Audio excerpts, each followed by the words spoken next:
Welcome to Seymour from the Front Pew podcast, coming to you from the broadcast studio at Seymour First Baptist Church in Seymour, Tennessee, and featuring thoughts and discussions around loving God, loving others, making disciples, and living the life. I am your host, Tiger Brooks, and now on to the podcast.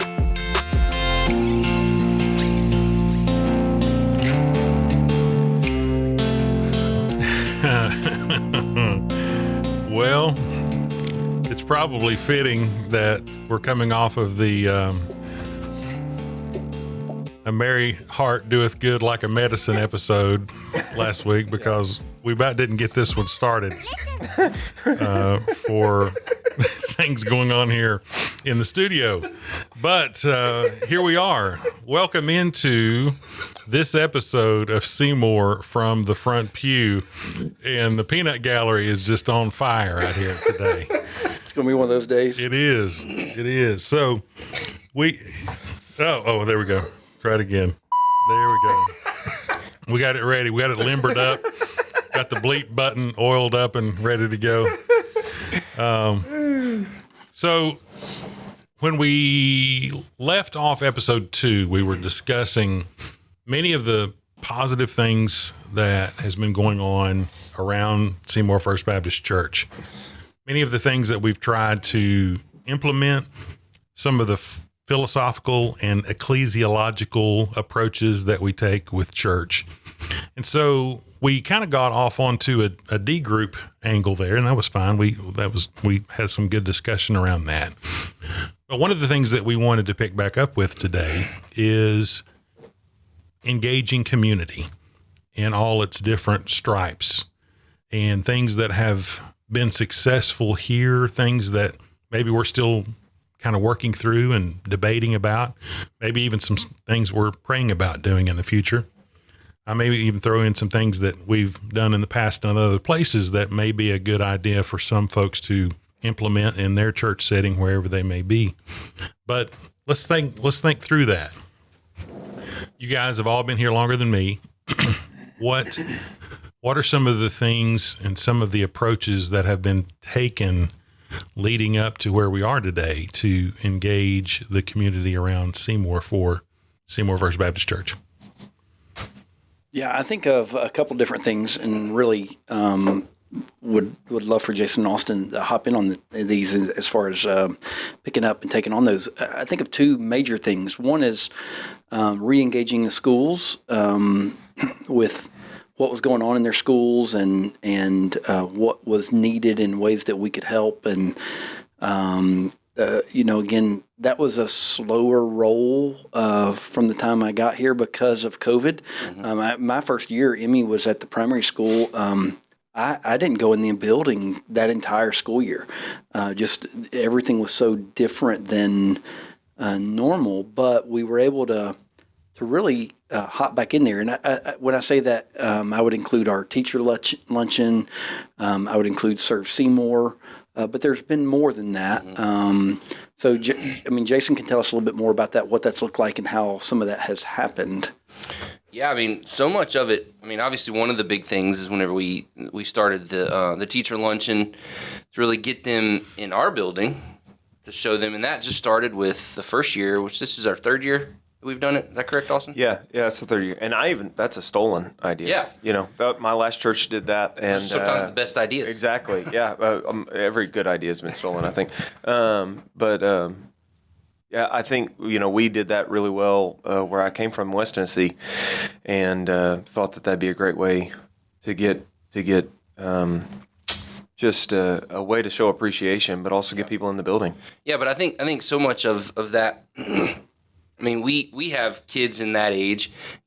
Emmy just kind of went up, but I think we look at it I look at it from the standpoint that was an opportunity for 250 teachers in the building. Probably that first year we did it, I didn't lay eyes on all 250 teachers, but all of those folks were able to see me, which allows me to, whenever I am taking my kid to school, dropping my kid off, when we're just doing life, that the school is able to see, administrators, teachers able to see that, hey, we're here for you, and it opened those doors even on a regular basis. As we have, I'm in the office, or I'm going in the office because my kid's forgotten his lunchbox.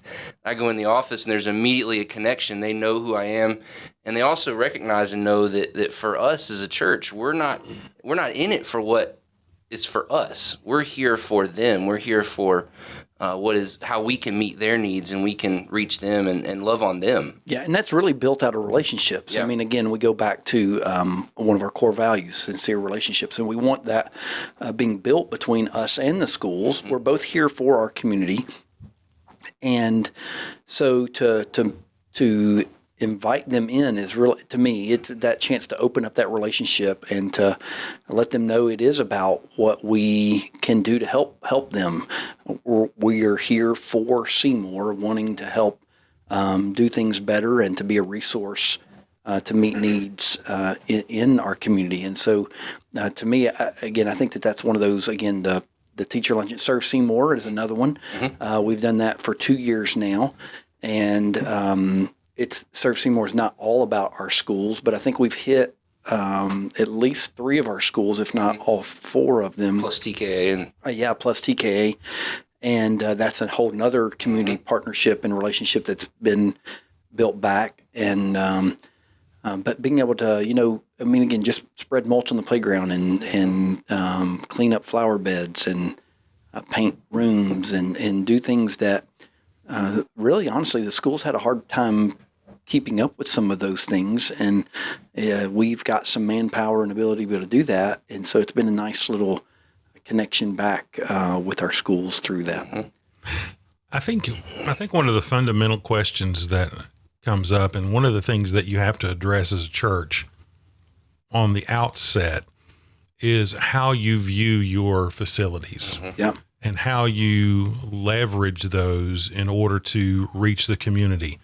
And I'm going to say some things, and I'm not thinking about anything in particular, because I think this is an attitude that is pervasive in a lot of churches, and that is the attitude that, this is God's house, this is ours, we have to protect it, and we have to treat it as sacred, to the degree that we can't let other people in on this. We've got to build fences and put up gates, and we have to keep people out. And I understand from a certain perspective that understanding. We want to protect what is his, but I think people carry that too far. Mm-hmm. Yeah. And what has occurred to me, and you guys can give voice to this, that, we made a choice several years ago, and we even talked about the fact that this church made a choice 25 plus years ago to say, we want our property to be a blessing to the community.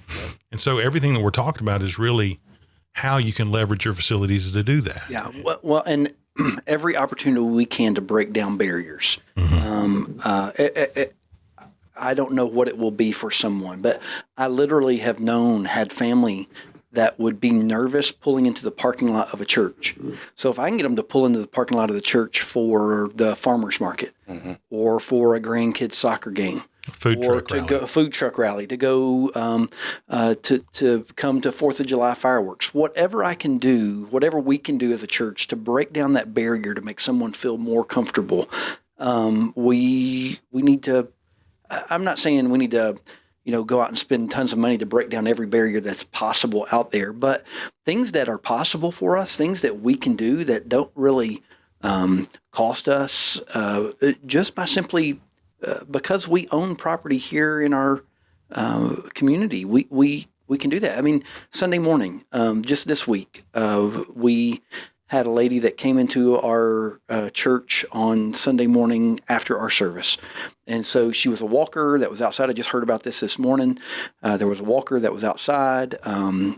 We were wrapping up services. People were leaving the building. But as she was walking, said she just felt like she needed to come in and spend time praying. Mm-hmm. If we don't have that walking track, does that happen? Mm-hmm. Is she as easily available to be led by the Spirit to walk into the building and spend time in praying? I don't know if she'll come back for a service or not, but it's being able to break down those barriers, whatever it may be, to help people be obedient to that next step in their life. And that's what we want to do with a lot of our community involvement. And I think that's one of the things that we do with our property. Again, the Seymour Farmers Market, it's been going on for years. I don't know how long. Bob and Gene Williams are our main lead on that, and they are there faithfully every Saturday morning. And our community enjoys that. And I know that we've even had vendors that have visited church because they see that we're not offering them to set up farmers market because we're trying to gain something out of it. Yeah. It is because we want to be a blessing to our community, and we want to be able to again help people to see that we're here for our community. So I think that breaking down barriers is the real key. I think, I feel like we maybe hit on that last week, but that's really one of our biggest jobs right now. That's not true, I think, of every church and in every situation that every church finds himself in, because every church exists for different reasons, and they're in different places for different reasons. You're supposed to bloom where you're planted. But for us, though there are a lot of people maybe moving to Seymour who are not from the Bible Belt or whatever, the average person, if you go to Walmart, the average person is going to know who God is. They're going to have heard the name of God. They're going to probably have had some kind of experience with church.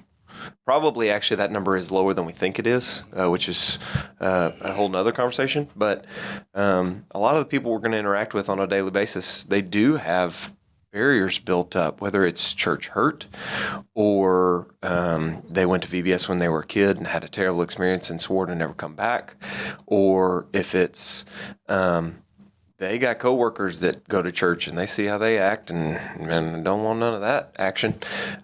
Whatever it may be, a lot of people in the context of where we are doing ministry have barriers, blockades that they've built about the church, thoughts about church people. And really, the more we can just chip away at that and just say, hey, we love you. What we got, it's here for you. Whether that's through our walking track or our fields or blowing things up on the 4th of July or whatever it may be, anything we can do to get them to reconsider not just church, but more importantly, their relationship with the Lord. That's really part of our calling, I think. Yeah, two things kind of response is what some of the things y'all have said. I don't know about y'all, but I've been in immaculate buildings that had no people. And I've been in churches. I mean, there's a church in Greensboro. It's no longer a church now, but one of the biggest churches in Greensboro when it was first built, and I think the sanctuary probably held almost 1,000 people. And when I was in Greensboro, I think they had 15 members. And there's a mindset sometimes that if we're not careful, we get into that this is mine, and our natural reaction is to protect what is ours. But when it's God's, and God's hands are, no, I want this is for the people. I want this, I've given this to you for the sake of bringing people to me. And I think we've got to be careful with that as a church. And I think, thankfully, I think we are doing that good. I'm not going to say that we're doing that perfectly. We can always grow in the way that looks in our community, in our context. I feel like we could get real off topic right now, chasing that one. We could, but we're not going to our faith and our morals and but I'm going to let that one go for a minute. But I also think that when you think about there are so many stereotypes, and some of them are true, unfortunately, of the church, that so many people have these contexts or these ideas of what Christians are, or what Christians look like, or the way Christians act, or so to speak, and it either doesn't fit them or they're not comfortable with that, and I think that's where that breaking down the barriers comes in, that we're not all in a box. I mean, we are very unique people, and we're also just like them in so many ways, and so we, I think that's part of breaking that barrier down, is allowing people to see, hey, we're just like you. We want to have relationships with you. But beyond that, just our relationship with you, we want to have a relationship with you so that you know that you're loved, you're cared for. People aren't willing and interested to hear what you have to say if they don't know you care about them. Right. I mean, that's just what it comes down to. Right. And we're called to be generous, hospitable people. Yeah. Like, ask any server. Worst time to be a server is Sunday at 12 o'clock. We don't have a really good reputation for being generous at the time when people most know who's walking in. You wearing church clothes and stuff and don't tip well. It doesn't say much for us. We are called to be generous and to love generously and to be hospitable. Why wouldn't we use what we have facilities wise or grounds wise or any of that? I remember back to when I came just to see Seymour the first time. I bet yours, same story. I bet all of us actually, but we rolled up, we had dinner at Buck and Phyllis's house, and then we rolled up to the church at probably 10 or 10:30 at night, and sure enough, and it was November, I think, something like that. And sure enough, like 4 or 5 cars in the parking lot, people out running in the dark, and Corey was like, "It's just like that, 24/7." Yeah, I distinctly remember probably for the first 6 or 8 months that I was here, every time I had ever been on campus. So before I came in view of a call to afterwards, and it didn't matter whether it was 1 or 2 o'clock in the morning, or 7 o'clock or 9 o'clock at night. 6 o'clock in the morning coming into there was always a car and always someone on campus. And some look at that as we're going to wear stuff out or things are going to be vandalized or whatever else. And I look at that as, it's a way for people to see and understand, again, maybe they catch a scripture. Maybe they catch an invite to church. Maybe someone is able to interact with them. I don't know, but more than likely, if they're here at 1 o'clock in the morning, it's because they're hurting in some way, some form, some fashion, and they need somewhere to be. In 3 years, I think we've had 1 or 2 instances of real vandalism where something was damaged and hurt, and if that's what it takes to be able to meet those needs, if that's what it takes to break down those barriers, then we'll just keep trudging along, and we'll count that as money required to do business, and we'll keep paying for those and keep going. But I know in the midst of that, there was a period of time where we had a guy almost living in our parking lot, and he did it because he felt safe. He rarely ever, if ever, asked for a single thing, and yet he would come in and worship with us every Sunday morning. He would come in and be here on Wednesday nights, and to me, that's why we don't need a gate. That's why everything needs to stay open, and that's why we've got to engage people when they're here. And so, from soccer to food trucks to farmers market, understand that those are opportunities for us to help others understand the love of Christ, and to do our best to take advantage of those. One thing that's cool that for the longest time, I don't think I realized this, but a lot of people may not know this, but 2 of the individuals that have that opportunity to reach and to love on those people as they're coming on our property more than the 4 of us do, because they're outside, is Tom and Jeff. Yeah. And they know a lot of those, our walkers and the people that are coming through here, and they know their names. And I'll be out there when they're, doing stuff, talking to them, and they're chumming it up and talking to them. And I think that's so neat that, we've talked, Corey, I remember whenever you first came that you talked to all the staff at the time and said, we're all ministers. We're all going to be ministering and loving on our community, and we all have a ministry in the life of this church. And boy, that's an example of that. Yeah. That they're out there on the properties helping with landscaping and maintenance things going on, but they're the ones that are having the first opportunities to love on the people that are walking on our property. Yeah, I think that's a challenge too, even for those that are listening, is to remember we love and appreciate your prayers for us as a staff, but don't forget Jeff Sebastian and Tom Riddle. Yep. Because they do have a lot of interaction. Matter of fact, sometimes they may have to deal with the most complaints from time to time. And so do remember them in your prayers, so that they will continually engage people in positive ways to help them understand God's love for them. And those are great men to do that. Yep. They understand that in the midst of their work, whether that's mowing or building a building right now or whatever it may be. So. And this attitude that we're talking about in leveraging the resources that God has given you, is adaptable. I mean, you may be listening to this and you're a church leader from another church, and your church sits on a couple of acres. You know, you don't have soccer fields and all these kinds of things. And that was the situation I was in for a lot of my ministry. And, you know, I'm going to give you one example of just rethinking what your resources are, because there's all kind of resources. If you're a church, you have human resources, you know, even if there's 15 of you, you have human resources. And so when I was a campus pastor for a while, we were on a main street, kind of closer into town. There's not a lot of land, a lot of asphalt in the building is what we had. Small park, small little playground thing. And yet we had proximity to a major middle school and an elementary school within a block or two. And so we created partnerships with those schools.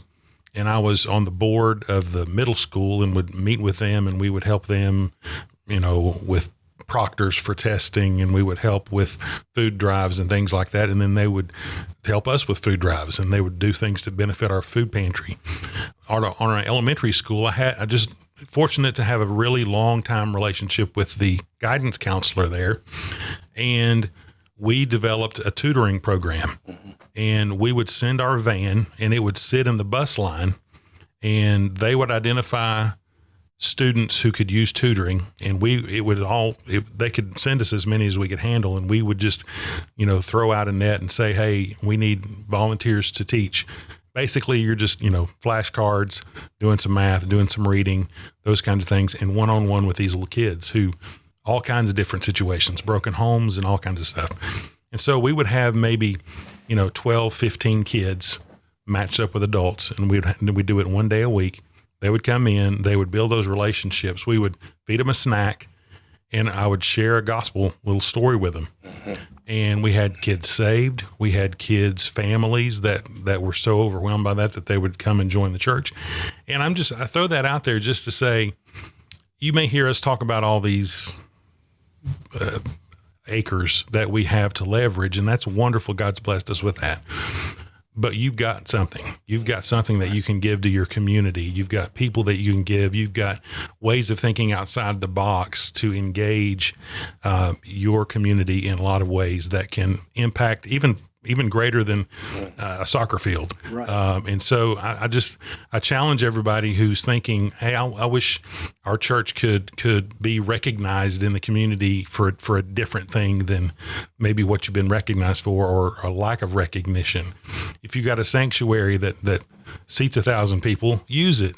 You know, invite people to come in, and promoters are all time looking for places to put concerts on. Reach out to the local Christian radio station in your town. Say, hey, we want to host a concert. They will bring it to you. Those kinds of things can happen. And it's just really up to you to really pray and seek God's face for how can we use what God's given us to engage our community. Yeah. And I would say in that, be okay to fail. Like, I think of a thing or two that we've done that didn't work great. I mean, I'm not saying they were failures, so hear me say that, but we tried for 2 years to do a first responders, police, fire, ambulance breakfast. We even did it as a drive-through breakfast where they could just come through and grab breakfast. And I know it was appreciated by those that came through, but it really never gained the traction that we really thought it would or could. And so we did not do this last year. And I would say not because we don't think it's needed, but we need to find a way to help make it a little bit more of a success, to reach more people, to be sustainable, all of those types of things. And so you're gonna find things that work, and you're gonna find things that don't work. I think about MVP with our soccer program. Really, we feel like we've found our niche here with MVP with our soccer program. But at one point in time, they did basketball. And man, we can't imagine trying to bring basketball back right now. I mean, like what it would take. I mean, our gym turns over naturally 3, 4, 5 times during the week between different things. And if it had to be ready for practice 3 or 4 nights a week and games every Saturday, I just don't know how that would be sustainable right now. Mm-hmm. And so again, it wasn't a failure, but you have to be able to risk failure, to try some things to see what will work, what does stick, what does meet a need. How do you do those things? And I would say I think the same is true for our members. God calls each of us to be a part of the ministry that is going on inside the life of our church. And sometimes I think we get so paralyzed by not knowing what we are supposed to do that we don't do anything. And so try something. Get involved somewhere. Do something so that you can see if this fits for me or not. I mean, one of those ways, MVP devotions. We need people to do a 3-minute devotion every Saturday during our MVP soccer season. We can help coach you through that. It doesn't have to be real complicated or hard. We will be glad to help you. And if you've ever wondered, man, is that something I can do? Well, I would say it's almost something everyone can do. And so come to Tiger. Let us help you learn how to do that and get involved. And don't be afraid of failure or it not being the right place. Try something. And if that's not it, then try something else and try to look for ways to get involved in serving and doing and be involved in what God is doing here at Seymour First Baptist. Yeah. I would say, maybe as we're trying to land this thing, we've talked about being hospitable, generosity, using what God's given you as an organization. But to bring that down, I think the application for every believer is that principle of what we're trying to institute as a church applies to you as an individual. And just an encouragement for all the believers, all the brothers and sisters out there, that you're called to that ministry of generosity. You're called to that ministry of hospitality, of using. You may have a house that is fit for hosting dinner parties or inviting people over. Do that. You may not. You may have the ability to, I don't know. I feel like there are things let's throw out some ideas how to show hospitality and generosity in your daily life that helps break down the barriers of what a believer. And I would start with that tipping idea. Like, if you're a believer, tip like properly, and treat your servers properly and with kindness. Don't be that. Don't be that person. And sure don't if you're using a shirt that says our church on it. I think about people that I know inside the life of our church, ones that'll go help with landscaping for somebody or mow a yard or go pick up somebody's groceries. We've got people that are doing all of those things on a regular basis, and there's need for that inside of our community. And so maybe you don't have the gift of hospitality or the home that you want to bring somebody into. It doesn't mean that God doesn't have a way for you to be hospitable and to serve and to be involved in the life of people within our community and within our church. And so I think that is, again, just searching for that. And in the middle of that searching, start being involved somewhere. Yeah. Love is a language that's universal. Right. Mm-hmm. Doesn't matter where you are, what you're doing, what language is spoken. You love people. That's what people are looking for. It's what people want, and ultimately, that's what Christ came to show us. Is we love because He first loved us, and so that's what community involvement is all about. Is showing love to the community around us, so that they see the love of Christ in us. Yeah, that's good stuff. Well, I think that's calls it an episode.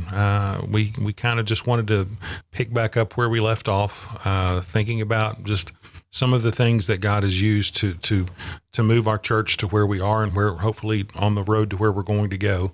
And we hope that some of this might have been challenging. Some of this might have been inspirational to you. Maybe you've picked up on something that you can use if you're a church leader somewhere else, or if you're a member of our own church and you're like, hey, I need to pick it up and I can do that. I can do that thing that Austin was talking about.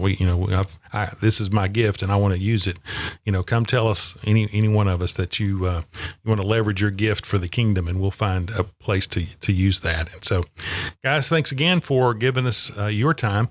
It was interesting trying to figure out when we were going to get these things in. It was a great idea when we had it, but then it's like, oh, we have to record these things on a regular basis. And finding time in a busy week schedule is difficult, but we think this is important. If you think it's important, if you appreciate the content, then we would ask that you just simply follow us and subscribe and share it to folks that you may think would be blessed by it. And we certainly appreciate it. Again, thank you for listening. This has been Seymour from the Front Pew. We'll see you again next time.